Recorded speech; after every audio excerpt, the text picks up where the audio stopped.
Now on ITV1, we go across the Atlantic for live coverage of the United States Grand Prix.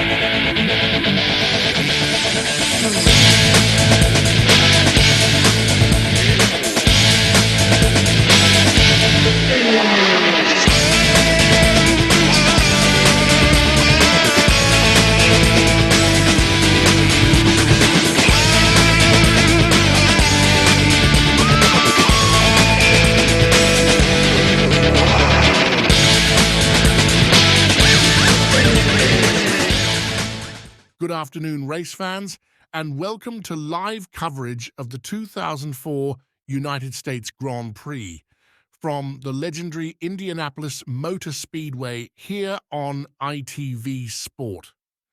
With the ongoing situation in the US looking extremely dire, there were doubts about if the Grand Prix would even go ahead.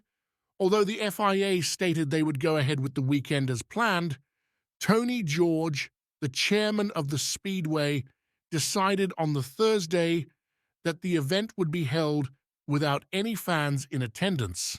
As you can see, the grandstands surrounding the hallowed rectangular oval, of which is lapped 200 times every Memorial Day weekend and are filled to the brim of over 250,000 passionate racegoers, instead lie completely empty and devoid of life, a heavy price to pay to hold a grand event such as this.